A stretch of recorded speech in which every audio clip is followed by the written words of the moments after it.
যুক্তরাষ্ট্রের সঙ্গে চুক্তি করতে ইরানকে 10 দিন সময় দিয়েছেন প্রেসিডেন্ট ডোনাল্ড ট্রাম্প। এই সময়ের মধ্যে চুক্তি না করলে খারাপ কিছু হবে বলে হুমকি দিয়েছেন তিনি।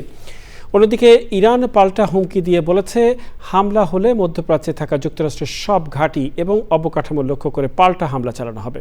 আমিনা রহমান সুপ্তির রিপোর্ট।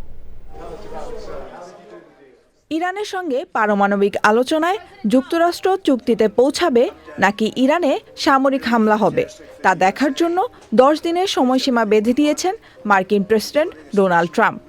মার্কিন সংবাদ মাধ্যম ওয়াল স্ট্রিট জার্নাল জানিয়েছে, যুক্তরাষ্ট্র ইরানে প্রথম সীমিত হামলা চালাবে যার লক্ষ্য হতে পারে সরকারি ভবন ও নিরাপত্তা বাহিনীর অবকাঠামো।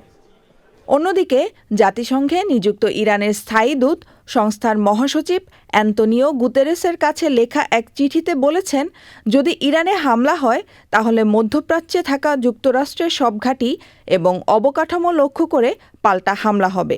তিনি বলেছেন, ইরান যুদ্ধ চায় না, কিন্তু তাদের উপর হামলা হলে জবাব দেয়া হবে, আর এর দায় নিতে হবে যুক্তরাষ্ট্রকে।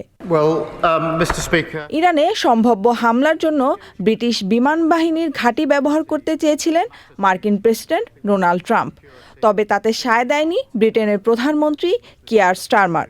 ব্রিটিশ সংবাদ মাধ্যম টেলিগ্রাফের প্রতিবেদনে বলা হয়েছে, এই অনুমতির বিষয়ে অনড় অবস্থানে থাকায় স্টারমার সরকারের উপর বেশ ক্ষুব্ধ Trump. Amina Rahman Supti, channel I.